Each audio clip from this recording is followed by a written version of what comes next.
Full ಹಳ್ಳ ಬಿದ್ದಿತ್ತು. ನನಗೆ ಒಕ್ಕಳ ಹಳ್ಳ ಬಿದ್ದಿದೆ, ನಿನಗೆ ಹೆಣ್ಮಗುನೇ ಆಗತ್ತೆ ಅಂತೇಳಿ. So hello friends, welcome to my channel. ಎಲ್ಲರೂ ಹೇಗಿದ್ದೀರಾ? ಹೋಪ್ ಎಲ್ಲರೂ ಚೆನ್ನಾಗಿದ್ದೀರಾ ಅಂತ. ಸೊ ನಾನು ಕೂಡ ತುಂಬಾ ಚೆನ್ನಾಗಿದ್ದೀನಿ. ಇವತ್ತಿನ ವಿಡಿಯೋ ಏನಪ್ಪ ಅಂತ ಅಂದರೆ ಜೆಂಡರ್ ಪ್ರೊಟೆಕ್ಷನ್ ಮಾಡೋಣ ಅಂತ ಹೇಳಿ. ಸೊ ಇನ್ನೇನು ನನಗೆ ಡೆಲಿವರಿ ನಿಯರ್ ಇದೆ. ಸೊ ನನಗೂ ಕೂಡ ತುಂಬಾ ಕುತೂಹಲ ಇದೆ, ಬಾಯ್ ಆಗುತ್ತಾ ಗರ್ಲ್ ಆಗುತ್ತಾ ಅಂತೇಳಿ. ಸೊ ಆಬ್ವಿಯಸ್ಲಿ ಗರ್ಲ್ ಇರೋದ್ರಿಂದ ಬಾಯ್ ಆಗಬೇಕು ಅನ್ನೋ ಆಸೆ ಇದೆ. ನೋಡೋಣ ಏನಾಗುತ್ತೆ. ಯಾವ ಮಗು ಆದರೂ ಪರವಾಗಿಲ್ಲ, ತೊಂದರೆ ಏನಿಲ್ಲ, ನಮ್ಗೆ ಖುಷಿನೇ ಇದೆ. ಇವತ್ತು ಜೆಂಡರ್ ಪ್ರೆಡಿಕ್ಷನ್ ಮಾಡಿ ನಿಮ್ಮ ಜೊತೆ ಅದನ್ನು ಶೇರ್ ಮಾಡ್ಕೊಳ್ಳೋಣ ಅಂತ ಅಂದ್ಕೊಳ್ತಾ ಇದ್ದೀನಿ. ಕೆಲವೊಂದು ಮಿತ್ಗಳಿರುತ್ತಲ್ವ, ಬೆಳ್ಳಿ ಶೇಪ್ ಇದ್ದರೆ ಈ ಥರ ಇದ್ದರೆ ಹೆಣ್ಮಗು ಆಗುತ್ತೆ, ಈ ಥರ ಇದ್ದರೆ ಗಂಡು ಮಗು ಆಗುತ್ತೆ, FHR, ಪ್ಲಾಸೆಂಟ, ಸುಮಾರು ಮಿತ್ಗಳಿದೆ. ಸೊ ಆ ಮಿತ್ಗಳ ಬಗ್ಗೆ ಇವತ್ತು ನಿಮ್ಮ ಜೊತೆ ಶೇರ್ ಮಾಡಿಕೊಂಡು, ಹಾಗೆ ನಾನು ಕೂಡ ಒಂದು ಗೆಸ್ ಮಾಡೋಣ ನನಗೆ ಯಾವುದಾಗ್ಬೋದು ಮಗು ಅಂತ ಹೇಳಿ ಗೆಸ್ ಮಾಡಿ ನಿಮ್ಮ ಜೊತೆ ಶೇರ್ ಮಾಡ್ಕೊಳ್ಳೋಣ ಅಂತ ಅಂದ್ಕೊಳ್ತಾ ಇದ್ದೀನಿ. ಸೊ ಬನ್ನಿ ವಿಡಿಯೋನ ಸ್ಟಾರ್ಟ್ ಮಾಡೋಣ. ನಿಮಗೆ ಏನಾದರೂ ಈ ವಿಡಿಯೋ ಇಷ್ಟ ಆದರೆ ಲೈಕ್ ಮಾಡಿ, ಸಬ್ಸ್ಕ್ರೈಬ್ ಮಾಡ್ಕೊಳ್ಳಿ. ಸ್ಟ್ಯಾಂಡಿಂಗಲ್ಲಿ ನಿಂತ್ಕೊಂಡು ಮಾತಾಡೋದಕ್ಕೆ ಆಗ್ತಾ ಇಲ್ಲ. ಸೊ ಆದ್ದರಿಂದ ಕುತ್ಕೊಂಡು ಮಾತಾಡ್ತಾ ಇದ್ದೀನಿ. ಸೊ ಕಂಫರ್ಟಬಲ್ ಆಗಿ ಕುತ್ಕೊಂಡು ಮಾತಾಡೋಣ ಅಂತೇಳಿ ನಾನು ಕುತ್ಕೊಂಡು ಮಾತಾಡ್ತಾ ಇದ್ದೀನಿ. ಕೆಲವೊಂದು ಪಾಯಿಂಟ್ಸ್ಗಳನ್ನೂ ಕೂಡ ಮಾಡ್ಕೊಂಡಿದ್ದೀನಿ ನಾನಿಲ್ಲಿ, ಮರ್ತೋಗ್ಬಿಡ್ತೀನಿ ಅಂತೇಳಿ. ಸೊ ಅದು ಒಂದೊಂದಾಗಿ ನಿಮ್ಮ ಜೊತೆ ಡಿಸ್ಕಸ್ ಮಾಡ್ತಾ ಹೋಗ್ತೀನಿ. ಗೈಸ್, ಮೊದಲನೇದಾಗಿ ಹೇಳೋದಾದರೆ FHR, foetal heart rate. FHR ಬಗ್ಗೆ ಹೇಳೋದಾದರೆ ನನ್ನ ಮಗಳಿಗೆ ಫಸ್ಟ್ ಸ್ಕ್ಯಾನಿಂಗ್ ಮಾಡಿಸ್ದಾಗೇ 183 ಇತ್ತು ಅವಳದು FHR. ಸೊ 183ಇಂದ ಮತ್ತೆ 160, 150 ಆ ಥರ ಬರ್ತಾಯಿತ್ತು. ಲಾಸ್ಟಲ್ಲಿ ನನಗೆ ಆಗಿರೋದು C-ಸೆಕ್ಷನ್, ನನ್ನ ಮಗಳು ಹುಟ್ಟಿದ್ದು C-ಸೆಕ್ಷನಲ್ಲಿ. ಸೊ ನಾನು C-ಸೆಕ್ಷನ್ಗೆ ಹೋಗ್ಬೇಕಾದ್ರೂ ಕೂಡ FHR ಇದ್ದಿದ್ದು ಅವಳದು 160 ಅಬೋವೇ ಇತ್ತು. ಸೊ ನಾನು ಆವಾಗೇ ಕನ್ಫರ್ಮ್ ಮಾಡ್ಕೊಂಡ್ಬಿಟ್ಟೆ. ನನಗೆ ಮುಂಚೆನೇ ಗೊತ್ತಿತ್ತು ಹೆಣ್ಮಗುನೇ ಆಗೋದು ಅಂತೇಳಿ, ಬಟ್ ಆವಾಗ ಇನ್ನೂ ಕನ್ಫರ್ಮ್ ಆಗೋಯ್ತು ನನಗೆ ಈ ಸರಿ ಹೆಣ್ಮಗುನೇ ಅಂತ ಹೇಳಿ. ಸೊ ಕೃಷಾದು ಹೋಲಿಸ್ಕೊಂಡ್ರೆ, ನನ್ನ ಮಗಳದು ಹೋಲಿಸ್ಕೊಂಡ್ರೆ FHR ಅಬೋವ್ 160ನೇ ಇರ್ತಿತ್ತು ಯಾವಾಗ್ಲೂ. ಬಟ್ ಈಗ ಸ್ಕ್ಯಾನಿಂಗ್ ಏನು ಮಾಡಿಸಿದ್ದೀನಿ, ಈಗ ಮಗುದು ಸ್ಕ್ಯಾನಿಂಗ್ ಏನು ಮಾಡಿಸಿದ್ದೀನಿ, ಆ ಮಗುದು ಸ್ಕ್ಯಾನಿಂಗಲ್ಲಿ ಫಸ್ಟ್ ಸ್ಕ್ಯಾನಿಂಗಲ್ಲೇ ಕಮ್ಮಿ ಬಂದಿದೆ, 118 ಬಂದಿದೆ. ಮತ್ತು ಸೆಕೆಂಡ್ ಸ್ಕ್ಯಾನಿಂಗಲ್ಲಿ 150, ಮತ್ತು ಆಮೇಲೆ 140, ಮತ್ತು ಈಗ 139 ಇದೆ ಲಾಸ್ಟ್ ಚೆಕ್ ಮಾಡಿಸ್ಕೊಂಡಾಗ. ಸೊ ನಾನು ನಿಮಗೆ ಆ ರಿಪೋರ್ಟ್ ಕೂಡ ಬೇಕಾದರೆ ಶೇರ್ ಮಾಡ್ತೀನಿ. ನಿಮ್ಗೆ ಯಾರಿಗಾದರೂ ನನ್ನ ಹೆಣ್ಮಗುವಿನ ರಿಪೋರ್ಟ್ ಏನಾದರೂ ಬೇಕು ಅಂತಂದರೆ ನನಗೆ ಕಮೆಂಟ್ ಬಾಕ್ಸಲ್ಲಿ ತಿಳಿಸಿ, ನಾನು ಅದನ್ನು ಕೂಡ ಶೇರ್ ಮಾಡ್ತೀನಿ. ಹಾಗೆ ಇವಾಗಿನ ರಿಪೋರ್ಟ್ ಏನಿದೆ, ಈಗ ಅಟ್ ಪ್ರೆಸೆಂಟ್ ನಾನೇನು ಪ್ರೆಗ್ನೆನ್ಸಿ ಇದ್ದೀನಿ, ಆ ರಿಪೋರ್ಟ್ ಕೂಡ ಬೇಕಿದ್ದರೆ ಹೇಳಿ, ಖಂಡಿತ ಶೇರ್ ಮಾಡ್ತೀನಿ. ಸೊ ಬೇಸ್ಡ್ ಆನ್ FHR ನೋಡೋದಾದರೆ ನನಗೆ ಈ ಸರಿ ಆಗೋದು ಗಂಡು ಮಗು ಅಂತೇಳಿ ನಾನು ಗೆಸ್ ಮಾಡ್ತಾ ಇದ್ದೀನಿ. ಸೊ ನನ್ನ ಈ ಓಟು ಗಂಡು ಮಗುಗೆ ಹೋಗುತ್ತೆ. ಸೊ ನಾನು ಇಲ್ಲಿ ನೋಟ್ ಮಾಡ್ಕೊಳ್ತಾ ಇದ್ದೀನಿ. ಸೊ ಫೈನಲಾಗಿ ಲಾಸ್ಟಲ್ಲಿ ನಿಮಗೂ ಕೂಡ ತೋರಿಸ್ತೀನಿ ಯಾವುದಕ್ಕೆ ಎಷ್ಟೆಷ್ಟು ಪಾಯಿಂಟ್ ಬಂದಿದೆ ಅಂಥೇಳಿ. ಇನ್ನು ಎರಡನೇದು ಬಂದ್ಬಿಟ್ಟು ಪ್ಲಾಸೆಂಟ. ಸೊ ಪ್ಲಾಸೆಂಟ ಆ್ಯಂಟೀರಿಯರ್ ಇದ್ದರೆ ಹೆಣ್ಮಗು ಆಗುತ್ತೆ, ಪೋಸ್ಟೀರಿಯರ್ ಇದ್ದರೆ ಗಂಡು ಮಗು ಆಗುತ್ತೆ ಅಂತ ಹೇಳ್ತಾರೆ. ಇದು ಮಿತ್ ಅಂತಲೇ ಹೇಳ್ತೀನಿ ನಾನು. ಯಾಕಂದರೆ ಆ್ಯಂಟೀರಿಯರ್ ಇರೋರಿಗೆ ಎಷ್ಟೋ ಜನಕ್ಕೆ ಗಂಡು ಮಗು ಆಗಿರೋದು ಉದಾಹರಣೆಗಳು ತುಂಬಾ ಇದ್ದಾವೆ. ಬಟ್ ನನ್ನ ಕೇಸಲ್ಲಿ ನನ್ನ ಮಗಳಿಗೆ ಇದ್ದಿದ್ದು ಆ್ಯಂಟೀರಿಯರು, ಬಟ್ ಈಗ ಇರೋದು ಪೋಸ್ಟೀರಿಯರ್ ಇದೆ. ಸೊ ಈಗ ಅಟ್ ಪ್ರೆಸೆಂಟು ನಾನು 9 ಮಂತ್ಸ್ವರೆಗೂ ನಾನು ಸ್ಕ್ಯಾನಿಂಗ್ ಮಾಡಿಸಿದ್ದೀನಿ, ಅದರಲ್ಲಿ ಯಾವುದೇ ರೀತಿ ಚೇಂಜಸ್ ಆಗಿಲ್ಲ. ಸೊ ಪೋಸ್ಟೀರಿಯರೇ ಇದೆ. ಸೊ ಈ ಓಟು ಗಂಡು ಮಗುಗೆ ಹೋಗುತ್ತೆ. ನೆಕ್ಸ್ಟು ಸ್ಲೀಪಿಂಗ್ ಪೊಸಿಷನ್ ಅಂತ ಹೇಳೋದು ನೋಡಿದ್ರೆ, ನನಗೆ ನಮ್ಮ ಅತ್ತೆಯವರೆಲ್ಲ ಹೇಳ್ತಾರೆ ಲೆಫ್ಟ್ ಸೈಡ್ ತಿರುಗಿ ಮಲ್ಕೊಂಡ್ರೆ ಗಂಡು ಮಗು ಆಗುತ್ತೆ, ರೈಟ್ ಸೈಡ್ ತಿರುಗಿ ಮಲ್ಕೊಂಡ್ರೆ ಹೆಣ್ಮಗು ಆಗುತ್ತೆ ಅಂತೇಳಿ ಹೇಳ್ತಾರೆ. ನಾನು ನನ್ನ ಮಗಳಿಗೆ ರೈಟ್ ಸೈಡನ್ನೇ ತಿರುಗಿ ಮಲ್ಕೊಳ್ತಾ ಇದ್ದೆ ಯಾವಾಗ್ಲೂ. ಕೃಷ್ಣ ನನಗೆ ರೈಟ್ ಸೈಡೇ ಜಾಸ್ತಿ, ಮೂಮೆಂಟ್ ಸಹ ಅಷ್ಟೇ ರೈಟ್ ಸೈಡೇ ಮಾಡ್ತಾಯಿದ್ಲು. ಸೊ ನಾನು ರೈಟ್ ಸೈಡೇ ತಿರುಗಿ ಮಲ್ಕೊಳ್ತಿದ್ದೆ. ಮತ್ತು ಈ ಪ್ರೆಗ್ನೆನ್ಸಿಲೂ ಅಷ್ಟೇ ನಾನು ರೈಟ್ ಸೈಡೇ ತಿರುಗಿ ಮಲ್ಕೊಳ್ತೀನಿ ಜಾಸ್ತಿ. ನನಗೆ ಮೂಮೆಂಟ್ಸ್ ಕೂಡ ರೈಟ್ ಸೈಡಲ್ಲೇ ಇದೆ. ಸೊ ಈ ಓಟು ಹೆಣ್ಮಗುಗೆ ಹೋಗುತ್ತೆ. ಮತ್ತು ಹಾಗೆ ಹೇಳಿದಾಗೆ ಅದೇ ಬೇಬಿ ಮೂಮೆಂಟ್ ಬಂದುಬಿಟ್ಟು ನನಗೆ ರೈಟ್ ಸೈಡೇ ಇದ್ದಿದ್ದು. ಫಸ್ಟ್ ನನಗೆ ಹೆಣ್ಮಗುಗೂ ರೈಟ್ ಸೈಡೇ ಇತ್ತು, ಈಗಲೂ ಸಹ ನನಗೆ ರೈಟ್ ಸೈಡೇ ಇದೆ. ಸೊ ನನಗೆ ಎಡಗಡೆಗಿಂತ ಬಲಗಡೆನೇ ತಿರುಗಿ ಮಲ್ಕೊಂಡ್ರೆ ತುಂಬಾ ಕಂಫರ್ಟಬಲ್ ಅಂತಲೇ ಅನಿಸುತ್ತೆ. ಸೊ ಹಾಗಾಗಿ ಬೇಬಿ ಮೂಮೆಂಟ್ ಅನ್ನೋದು ತೊಗೊಂಡ್ರೆ ಸೊ ಈ ಸರಿ ನನಗೆ ಆಗೋದು ಹೆಣ್ಮಗು. ನೆಕ್ಸ್ಟ್ ಇನ್ನು ಬೆಳ್ಳಿ ಶೇಪ್, ಹೊಟ್ಟೆ ಶೇಪಲ್ಲಿ ಹೇಳೋದಾದ್ರೆ ನನ್ನ ಮಗಳಿಗೆ ಹೇಗಿತ್ತು ಅಂತಂದರೆ ಒಂಥರ ರೌಂಡ್ ಶೇಪಲ್ಲಿತ್ತು. ಅಂದರೆ ಫುಲ್ಲು ಸೊಂಟ ಈ ಕಡೆ ಎಲ್ಲ ಫುಲ್ ಹೊಟ್ಟೆ ಹತ್ರ ಎಲ್ಲನೂ ಶೇಪ್ ಬಂದಿತ್ತು. ಬಟ್ ಈ ಮಗುಗೆ ಆ ಥರ ಇಲ್ಲ, ಸ್ವಲ್ಪ ಹಿಂಗೆ ಚೂಪಾಗಿದೆ, ಚೂಪಾಗಿ ಒಂಥರ ಬಾಲ್ ಥರ ಇದೆ ಮುಂದಕ್ಕೆ, ಮತ್ತು ಜಗ್ಗಿದೆ ಕೂಡ ಹೊಟ್ಟೆ. ಬಟ್ ಮಗಳಿಗೆ ಆ ಥರ ಇರಲಿಲ್ಲ, ನನಗೆ ಚೆನ್ನಾಗಿ ನೆನಪಿದೆ. ಸುತ್ತ ಹೊಟ್ಟೆ ಇತ್ತು. ಸೊ ಹಿಂದೆಯಿಂದ ಯಾರಾದರೂ ನೋಡಿದ್ರು ಕೂಡ ಕನ್ಫರ್ಮ್ ಮಾಡ್ಕೊಂಡ್ಬಿಡೋರು ಪ್ರೆಗ್ನೆಂಟ್ ಇದ್ದೀನಿ ಅಂತ ಹೇಳ್ಬಿಟ್ಟು. ಸೊ ಆ ಥರ ಇತ್ತು. ಬಟ್ ಇದಕ್ಕೆ ಸ್ವಲ್ಪ ಬೆಳ್ಳಿ ಶೇಪ್ ಬೇರೆ ಥರನೇ ಇದೆ. ಸೊ ಬಾಲ್ ಥರ ಇದ್ದರೆ, ಸ್ವಲ್ಪ ಮೊಟ್ಟೆ ಶೇಪಲ್ಲಿದ್ದರೆ ಗಂಡು ಮಗು ಆಗುತ್ತೆ ಅಂತ ಹೇಳ್ತಾರೆ. ಸೊ ನಾನು ಈ ಒಂದು ಓಟ್ ಕೂಡ ನಾನು ಗಂಡು ಮಗುಗೆ ಹಾಕ್ಕೊಳ್ತಾ ಇದ್ದೀನಿ. ಮತ್ತು ನೆಕ್ಸ್ಟ್ ಬಂದು ಲೀನಿಯಾ ನಿಗ್ರಾ.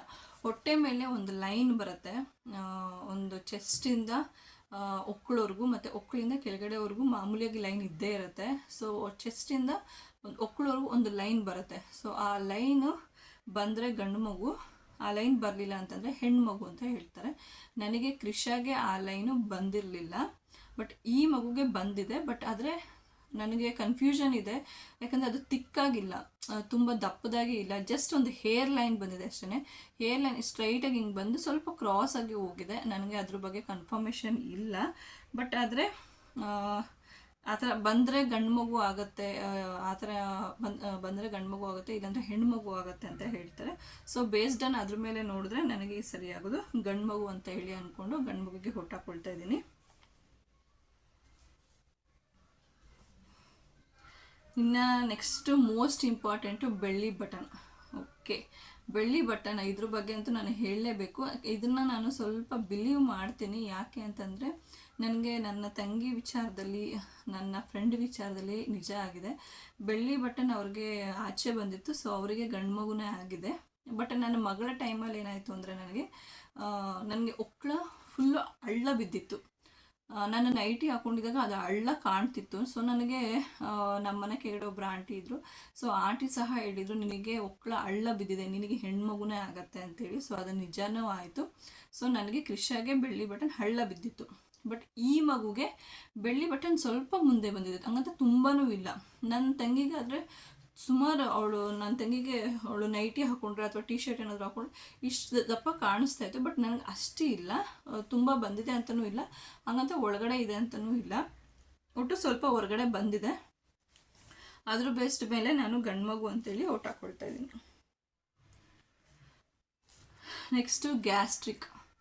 ಓ ಮೈ ಗಾಡ್, ಗ್ಯಾಸ್ಟ್ರಿಕ್ಕು ನನ್ನ ಜೀವನದಲ್ಲಿ ಗ್ಯಾಸ್ಟ್ರಿಕ್ ಅಂದರೆ ಏನಂತ ನನಗೆ ಗೊತ್ತೇ ಇಲ್ಲ. ಆ್ಯಕ್ಚುಲಾಗಿ ನನ್ನ ಮಗಳ ಪ್ರೆಗ್ನೆನ್ಸಿಲೂ ಸಹ ನಾನು ಗ್ಯಾಸ್ಟ್ರಿಕ್ ಅನ್ನೋದನ್ನು ನಾನು ಫೇಸ್ ಮಾಡೇ ಇಲ್ಲ. ಈ ಪ್ರೆಗ್ನೆನ್ಸಿನಲ್ಲಿ ನಾನು ಯಾವಾಗ ಪ್ರೆಗ್ನೆಂಟ್ ಆದ್ನೋ, ಸೊ ಆ ಪ್ರೆಗ್ನೆಂಟ್ ಸ್ಟಾರ್ಟಿಂಗ್ ಸ್ಟೇಜಿಂದನೇ ತುಂಬಾ ಗ್ಯಾಸ್ಟ್ರಿಕ್ ಈಗಲೂ ಸಹ ಹಾಗೇ ಇದೆ. ಒಂದು ದೋಸೆ ತಿಂದರೆ ಗ್ಯಾಸ್ಟ್ರಿಕ್ ಆಗುತ್ತೆ, ಒಂದು ಬೀಟ್ರೋಟ್ ಪಲ್ಯ ತಿಂದರೆ ಗ್ಯಾಸ್ಟ್ರಿಕ್ ಆಗುತ್ತೆ, ಪೊಮೊಗ್ರೆನೇಟ್ ತಿಂದರೆ ಗ್ಯಾಸ್ಟ್ರಿಕ್, ಏನು ತಿಂದರೂ ಗ್ಯಾಸ್ಟ್ರಿಕ್ ಆಗುತ್ತೆ. ಸೊ ಅದನ್ನು ಜೀರ್ಣ ಮಾಡ್ಕೊಳ್ಳೋಕ್ಕೆ ನಾನು ಮತ್ತೆ ಬಿಸಿನೀರು ಕುಡಿಬೇಕಾಗತ್ತೆ. ಸೊ ಈ ಥರ ಇಷ್ಟು ಗ್ಯಾಸ್ಟ್ರಿಕ್ ಇದೆ. ಸೊ ಹೆಚ್ಚು ಗ್ಯಾಸ್ಟ್ರಿಕ್ ಇದ್ದರೆ ಗಂಡು ಮಗು ಆಗುತ್ತೆ ಅಂತ ಹೇಳ್ತಾರೆ. ಸೊ ಈ ಓಟ್ ಕೂಡ ಗಂಡು ಮಗುಗೆ ಹಾಕ್ಕೊಳ್ತಾ ಇದ್ದೀನಿ. ಇನ್ನು ನೆಕ್ಸ್ಟ್ ಬಂದ್ಬಿಟ್ಟು ಫುಡ್ ಕ್ರೇವಿಂಗ್ಸ್ ವಿಷಯ ಬಂದರೆ ನನ್ನ ವಿಷಯದಲ್ಲಂತೂ ಪಕ್ಕಾ ನಿಜ. ಯಾಕೆ ಅಂತಂದರೆ ನಾನು ನನ್ನ ಮಗಳಿಗೆ ಹೆವಿಯಾಗಿ ಸ್ವೀಟ್ಸ್ನ ತಿಂದಿದ್ದೀನಿ, ತುಂಬ ಸ್ವೀಟ್ಸ್ ತಿಂದಿದ್ದೀನಿ. ನನಗೆ ನಿಮ್ಮ ಜೊತೆ ಒಂದು ವಿಷಯನ ಶೇರ್ ಮಾಡ್ಕೊಳ್ಳೋಕೆ ಕೂಡ ಇಷ್ಟಪಡ್ತೀನಿ. ನನ್ನ ಶ್ರೀಮಂತದಲ್ಲಿ ಎಲ್ಲ ಸ್ವೀಟ್ಸ್ ಎಲ್ಲ ಜೋಡಿಸಿರ್ತಾರಲ್ಲ, ಸೊ ಆ ಸ್ವೀಟ್ಸ್ನೆಲ್ಲ ಜೋಡಿಸ್ಬಿಟ್ಟು ನನಗೆ ತಿನ್ನೋ ಆಸೆ. ಎಲ್ಲಿ ತಿಂದುಬಿಡ್ತಾರೋ, ಎಲ್ಲ ಖಾಲಿ ಮಾಡಿಬಿಡ್ತಾರೋ, ಯಾಕೆಲ್ಲ ಮಕ್ಕಳೆಲ್ಲ ಇದ್ರಲ್ವ, ಎಲ್ಲಿ ಹಂಚ್ಬಿಡ್ತಾರೋ ಮಕ್ಕಳಿಗೆಲ್ಲ, ನನಗಿಲ್ದಿರ ಆಗೋಗುತ್ತೋ ಅಂತೇಳಿ ನನ್ನ ಮನಸ್ಸಲ್ಲೇ ಅಂದ್ಕೊಳ್ತಿದ್ದೆ. ಸೊ ಅಷ್ಟು ನನಗೆ ಸ್ವೀಟ್ ಮೇಲೆ ಆಸೆ ಬಂದುಬಿಟ್ಟಿತ್ತು. ಸ್ವೀಟ್ ಅಂದರೆ ತುಂಬ ಇಷ್ಟಪಡ್ತಾಯಿದ್ದೆ. ಇನ್ನು ಡೆಲಿವರಿಗೆ ಹೋಗ್ಬೇಕಾದ್ರೂ ಸಹ, ಇನ್ನೇನು ನಾನು ಅಡ್ಮಿಟ್ ಆಗಬೇಕು ಡೆಲಿವರಿಗೆ. ಸೊ ಆವಾಗ ಕೂಡ ನನ್ನ ಹಸ್ಬೆಂಡ್ ನಿನ್ಗೇನಾದರೂ ತಿನ್ನಬೇಕಂತ ಅನಿಸ್ತಾ ಇದೆ ಅಂದಾಗ ನಾನು ಪೈನಾಪಲ್ ಕೇಸರಿ ಬಾತ್ ತಿನ್ನಬೇಕಂತಲೇ ಹೇಳಿದ್ದೆ. ಸೊ ಹಾಗಾಗಿ ನನಗೆ ಸ್ವೀಟ್ ತುಂಬಾ ಇಷ್ಟಪಟ್ಟು ತಿಂತಾಯಿದ್ದೆ ಮಗಳದ್ರಲ್ಲಿ. ಆದರೆ ಈಗ ಪ್ರೆಗ್ನೆನ್ಸಿನಲ್ಲಿ ನಾನು ಸ್ವೀಟೇ ಮುಟ್ಟಿಲ್ಲ. ಸ್ವೀಟ್ ತಿಂದರೂ ಸಹ ನನಗೆ ಒಂಥರ ಮುಖಕ್ಕೆ ಹೊಡೆದಂಗೆ ಆಗುತ್ತೆ. ಇಷ್ಟನೂ ಆಗ್ತಾಯಿಲ್ಲ, ತಿನ್ನಬೇಕಂತನೂ ಅನಿಸಲ್ಲ. ಇವಾಗ ನನಗೆ ನನ್ನ ಮಗಳ ಟೈಮಲ್ಲಿ ನನಗೆ ಯಾವ ಥರ ಅನಿಸಿತ್ತು, ಸೊ ಆ ಥರ ನನಗೆ ಈ ಪ್ರೆಗ್ನೆನ್ಸಿನಲ್ಲಿ ಅನ್ನಿಸ್ತಾ ಇಲ್ಲ. ಸ್ವೀಟ್ ಅಂದರೆ ಅಷ್ಟು ಲೈಕ್ ಆಗ್ತಾಯಿಲ್ಲ, ಸ್ವಲ್ಪ ಖಾರನೇ ಇಷ್ಟಪಡ್ತಾ ಇದ್ದೀನಿ. ಮತ್ತು ಹೆಚ್ಚಾಗಿ ಸಹ ಏನು ತಿನ್ನಬೇಕು ಅನ್ನೋ ಬಯಕೆ ಇಲ್ಲ ನನಗೆ ಈ ಪ್ರೆಗ್ನೆನ್ಸಿನಲ್ಲಿ. ಸೊ ಹಾಗಾಗಿ ಈ ಓಟ್ನ ನಾನು ಗಂಡು ಮಗುಗೆ ಹಾಕ್ಕೊತಾ ಇದ್ದೀನಿ. ನೆಕ್ಸ್ಟ್ ಬಂದು ಹೇರ್ ಗ್ರೋತು ಚೆನ್ನಾಗಾದರೆ ಗಂಡು ಮಗು ಅಂತ ಹೇಳ್ತಾರೆ, ಹೇರ್ ಗ್ರೋತು ಕಡಿಮೆ ಆದರೆ ಹೆಣ್ಮಗು ಅಂತ ಹೇಳ್ತಾರೆ. ನನ್ನ ವಿಷಯದಲ್ಲಿ ಅದು ಸುಳ್ಳು. ನನ್ನ ಮಗಳ ವಿಷಯದಲ್ಲೂ ನನಗೆ ಹೇರ್ ಗ್ರೋತ್ ತುಂಬಾ ಚೆನ್ನಾಗಿತ್ತು. ಇವಾಗೂ ಸಹ ನನ್ನ ಹೇರ್ ಗ್ರೋತ್ ತುಂಬಾ ಚೆನ್ನಾಗಿದೆ ನೋಡ್ಬೋದು. ಬಟ್ ಆದರೆ ನನಗೆ ಈ ಸರಿ ಹೇರ್ ಗ್ರೋತ್ ಜೊತೆಗೆ ಸ್ವಲ್ಪ ದಪ್ಪದಾಗಿ ಕೂಡ ಬಂದಿದೆ ನನ್ನ ಹೇರ್ಸ್ ಈ ಸರಿ. ತುಂಬಾ ಚೆನ್ನಾಗಿ ಬಂದಿದೆ ಅಂತಲೇ ಹೇಳ್ಬೋದು. ಬಟ್ ಇದು ಯಾವುದಕ್ಕೆ ಹಾಕೋಬೇಕಂತ ನನಗೆ ಗೊತ್ತಿಲ್ಲ. ಬಟ್ ಹೇರ್ ಗ್ರೋತ್ ಆದರೆ ಹೆಣ್ಮಗು ಅಂತ ಹೇಳ್ತಾರೆ. ಸೊ ನಾನು ಹೆಣ್ಮಗುಗೆ ಈ ಒಟ್ಟನ್ನ ಹಾಕ್ಕೊಳ್ತಾ ಇದ್ದೀನಿ. ನೆಕ್ಸ್ಟು ಮೂಗು ದಪ್ಪ. ಸೊ ಕೆಲವೊಂದು ಮಿತ್ಗಳಲ್ಲಿ ನಾನು ಇದನ್ನು ಕೂಡ ಒಂದು ನಂಬ್ತೀನಿ. ನೋಸ್ ಏನಾದರೂ ದಪ್ಪ ಆದರೆ ಗಂಡು ಮಗು ಆಗುತ್ತೆ ಅಂತ ಹೇಳ್ತಾರೆ. ನನಗೆ ನನ್ನ ಮಗಳ ಟೈಮಲ್ಲಿ ನೋಸ್ ಏನು ದಪ್ಪ ಆಗಿರಲಿಲ್ಲ. ಬಟ್ ಇವಾಗ ಸ್ವಲ್ಪ ದಪ್ಪ ಆಗಿದೆ ಅಂತ ಅನ್ನಿಸ್ತಿದೆ ನನಗೆ. ಗೊತ್ತಿಲ್ಲ, ನನಗೆ ನನ್ನನ್ನು ನಾನು ನೋಡ್ಕೊಂಡಾಗ ಹಂಗೆ ಅನಿಸುತ್ತೆ. ನನ್ನ ಹಸ್ಬೆಂಡ್ನ ಕೇಳಿದಾಗ ಇಲ್ಲ ಆ ಥರ ಎಲ್ಲ ಏನಿಲ್ಲ ಅಂತ ಹೇಳ್ತಾರೆ. ಬಟ್ ನನಗೆ ಫೀಲ್ ಆಗ್ತಿದೆ ಸ್ವಲ್ಪ ನನಗೆ ನೋಸ್ ದಪ್ಪ ಆಗಿದೆ ಅಂತ ಹೇಳ್ಬಿಟ್ಟು. ನನ್ನ ಮಗಳ ಇದರಲ್ಲಿ ನಾನು ಹೇಗಿದ್ದೋ ಹಾಗೇ ಇದ್ದೆ. ನನ್ನ ಫೇಸಲ್ಲಿ ಸಹ ಏನೂ ಚೇಂಜಸ್ ಆಗಿರಲಿಲ್ಲ. ಸೊ ಹಾಗಾಗಿ ಈ ಓಟ್ನು ಕೂಡ ನಾನು ಗಂಡು ಮಗುಗೆ ಹಾಕ್ಕೊಳ್ತಾಯಿದ್ದೀನಿ. ನೆಕ್ಸ್ಟು ಫೇಸು ಗ್ಲೋಯಿಂಗ್ ಅಥವಾ ಡಲ್. ಇದು ಹೇಗೆ ಹೇಳೋದು?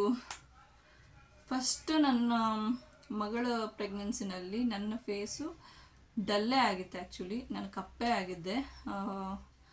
ಇವಾಗಲೂ ಸಹ ಅಷ್ಟೇ ಸ್ವಲ್ಪ ಡಲ್ಲಾಗೇ ಇದೆ ನನ್ನ ಫೇಸು, ಅಷ್ಟು ಗ್ಲೋ ಇಲ್ಲ. ಮುಂಚೆಗೆ ಹೋಲಿಕೆ ಮಾಡಿದ್ರೆ ಡಲ್ಲಾಗೇ ಇದೆ.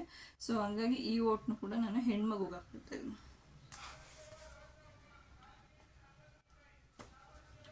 ಸೊ ನೆಕ್ಸ್ಟ್ ಬಂದು ನೆಕ್. ಇಲ್ಲೆಲ್ಲ ಕಪ್ಪಾಗತ್ತೆ ಅಂತ ಹೇಳ್ತಾರೆ. ಗಂಡು ಮಗು ಆದರೆ ಇವೆಲ್ಲ ಕಪ್ಪಾಗಿ ಹೋಗ್ಬಿಡುತ್ತೆ, ಅಂಡರ್ ಆರ್ಮ್ಸ್ ಕೆಳಗಡೆಲ್ಲ ಕಪ್ಪಾಗತ್ತೆ ಅಂತ ಹೇಳ್ತಾರೆ. ಇದೆಲ್ಲ ಒಂದು ಮಿತ್ ಅಂತಲೇ ಹೇಳ್ಬೋದು. ನನಗೆ ನನ್ನ ಮಗಳ ಟೈಮಲ್ಲೂ ಕೂಡ ಕಪ್ಪಾಗಿತ್ತು. ಬಟ್ ಈ ಟೈಮಲ್ಲಿ ಅಷ್ಟು ಕಪ್ಪಾಗಿಲ್ಲ. ನಾನು ಅಬ್ಸರ್ವ್ ಮಾಡ್ದಂಗೆ ನನ್ನ ಮಗಳ ಟೈಮಲ್ಲಿ ನನಗೆ ತುಂಬಾ ಕಪ್ಪಾಗಿತ್ತು. ಈ ಟೈಮಲ್ಲಿ ಅಷ್ಟು ಕಪ್ಪಾಗಿಲ್ಲ. ಈ ಓಟನ್ನ ನಾನು ಗಂಡು ಮಗುಗೆ ಹಾಕ್ಕೊಳ್ತೀನಿ. Next urine colour. ಯೂರಿನ್ ಕಲರಲ್ಲಿ ತೊಗೊಂಡ್ರೆ ತುಂಬ ನನಗೆ ತಿಳಿದ ಮಟ್ಟಿಗೆ ನಾವು ತುಂಬ ನೀರು ಕುಡಿದಾಗ ನಮ್ಮದು ಯೂರಿನ್ ಕಲರ್ ನಾರ್ಮಲಾಗೇ ಇರುತ್ತೆ. ನಾವು ಏನಾದರೂ ಡಿಹೈಡ್ರೇಷನ್ ಆದಾಗ ಯೂರಿನ್ ಕಲರ್ ಚೇಂಜಸ್ ಆಗೋ ಅಂಥದ್ದು. ಯೂರಿನ್ ಕಲರಲ್ಲಿ ಜೆಂಡರ್ ಪ್ರೆಡಿಕ್ಷನ್ ಮಾಡ್ಬೋದು ಅನ್ನೋದೇ ಆದರೆ ನನಗೆ ಯೂರಿನ್ ಕಲರು ಈಗ ಲೈಟಾಗೇ ಇದೆ. ಸೊ ಡಾರ್ಕ್ ಅಂತೂ ಏನೂ ಇಲ್ಲ. ನನ್ನ ಮಗಳ ವಿಷಯ ಬಂದಾಗೂ ಕೂಡ ನನಗೆ ಯೂರಿನ್ ಕಲರ್ ಲೈಟಾಗೇ ಇತ್ತು. ಸೊ ಇವಾಗೂ ಕೂಡ ಲೈಟಾಗೇ ಇದೆ. ಇನ್ನು ಮೂಡ್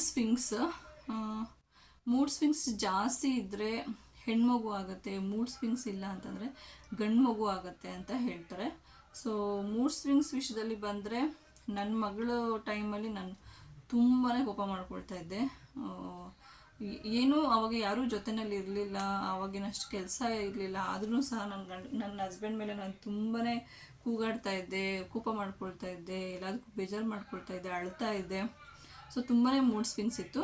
ಬಟ್ ಆದರೆ ಈ ಸರಿ ನನಗೆ ಯಾವುದೇ ರೀತಿ ಮೂಡ್ ಸ್ವಿಂಗ್ಸ್ ಇಲ್ಲ. ಇವಾಗ ಒಬ್ಬಳು ಮಗಳಿದ್ದಾಳೆ, ಜವಾಬ್ದಾರಿಗಳು ಜಾಸ್ತಿ ಇದೆ, ತುಂಬ ಹೆಚ್ಚಾಗಿ ಕೆಲಸ ಮಾಡ್ತೀನಿ. ಆದರೂ ಕೂಡ ತುಂಬಾ ಎಲ್ಲನೂ ಕೂಲಾಗಿ ಮೇಂಟೈನ್ ಮಾಡ್ಕೊಂಡು ಹೋಗ್ತಾ ಇದ್ದೀನಿ.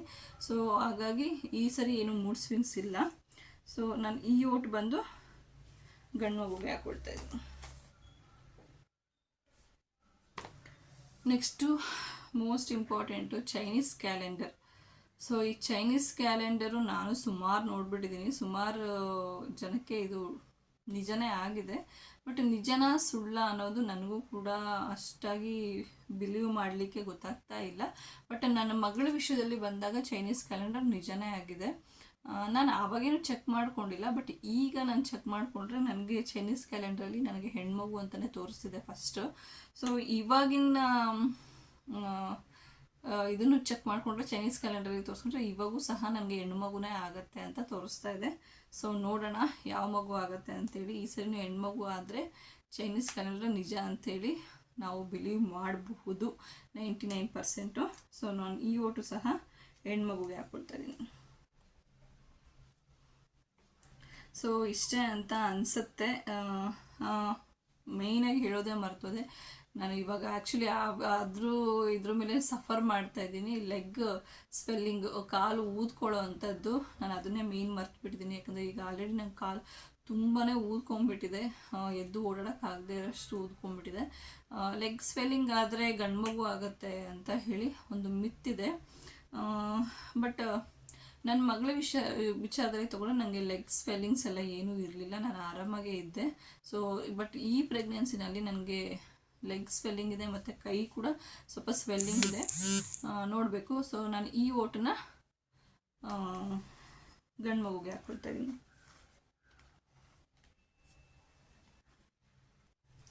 ಸೊ ನೋಡಿದ್ರಲ್ಲ ಫ್ರೆಂಡ್ಸ್,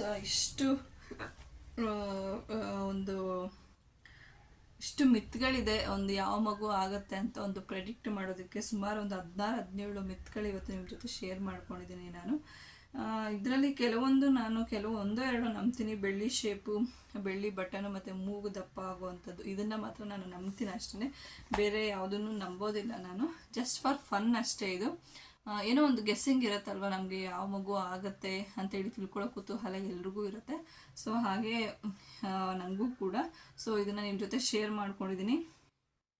ಸೊ ನಿಮ್ಗೇನು ಅನಿಸುತ್ತೆ, ನನಗೆ ಯಾವ ಮಗು ಆಗ್ಬೋದು ಅಂತ ಹೇಳಿ ಕಮೆಂಟ್ ಮಾಡಿ. ಹಾಗೆ ಗಂಡು ಮಗುಗೆ ಎಷ್ಟು ವೋಟಿಂಗ್ ಬಂದಿದೆ ಅಂತ ಹೇಳಿದ್ರೆ 3, 6, 11 ವೋಟ್ಸ್ ಬಂದಿದೆ. ಸೊ ಹೆಣ್ಮಗುಗೆ 6 ವೋಟ್ಸ್ ಬಂದಿದೆ. ಸೊ ನಿಮ್ಮ ಜೊತೆ ಇದು ಶೇರ್ ಮಾಡ್ಕೊಂಡಿರೋದ್ರ ಪ್ರಕಾರ ನನಗೆ ಗಂಡು ಮಗುನೇ ಆಗಬೇಕು. ಸೊ ನೋಡೋಣ, ನಾನು ಕೂಡ ನಿಮ್ಮ ಜೊತೆ ಶೇರ್ ಮಾಡ್ಕೊಳ್ತೀನಿ ಯಾವ ಮಗು ಆಗುತ್ತೆ ಅಂತ ಹೇಳಿಬಿಟ್ಟು, ಯಾವ ಮಗು ಆಗುತ್ತೆ, ಯಾವ ಮಗು ಆಗಿದೆ ಅಂತ ಹೇಳಿ ನಿಮ್ಮ ಜೊತೆ ಕೂಡ ನಾನು ಶೇರ್ ಮಾಡ್ಕೊಳ್ತೀನಿ. ಸೊ ಯಾರಿಗಾದರೂ ನನ್ನ ಸ್ಕ್ಯಾನಿಂಗ್ ರಿಪೋರ್ಟ್ಸ್ ಏನಾದರೂ ನೋಡೋ ಕುತೂಹಲ ಇದ್ದರೆ ಖಂಡಿತ ನಾನು ನಿಮ್ಮ ಜೊತೆ ಶೇರ್ ಮಾಡ್ಕೊಳ್ತೀನಿ. ಕಮೆಂಟ್ ಬಾಕ್ಸಲ್ಲಿ ತಿಳಿಸಿ. ಯಾಕಂದರೆ ನನಗೆ ಫಸ್ಟ್ ಹೆಣ್ಮಗು ಆಗುತ್ತೆ ಅಂಥೇಳಿ ನಾನು ಸ್ಕ್ಯಾನಿಂಗ್ ರಿಪೋರ್ಟ್ ನೋಡಿ ನಾನು ತಿಳ್ಕೊಂಡಿದ್ದೆ. ಸೊ ನನ್ನ ಸ್ಕ್ಯಾನಿಂಗ್ ರಿಪೋರ್ಟ್ ಯಾರಿಗಾದರೂ ಅವಶ್ಯಕತೆ ಇದ್ದರೆ ಖಂಡಿತ ನಾನು ನಿಮ್ಮ ಜೊತೆ ಶೇರ್ ಮಾಡ್ಕೊಳ್ತೀನಿ. ಸೊ ಇಷ್ಟೇ ಫ್ರೆಂಡ್ಸ್, ನಿಮಗೆ ಈ ವಿಡಿಯೋ ಇಷ್ಟ ಆಗಿದೆ ಅಂತ ಅಂದ್ಕೊಂಡಿದ್ದೀನಿ. ಇಷ್ಟ ಆಗಿದ್ದರೆ ಲೈಕ್ ಮಾಡಿ, ಶೇರ್ ಮಾಡಿ, ಹಾಗೆ ಸಬ್ಸ್ಕ್ರೈಬ್ ಮಾಡ್ಕೊಳ್ಳಿ. Thank you so much.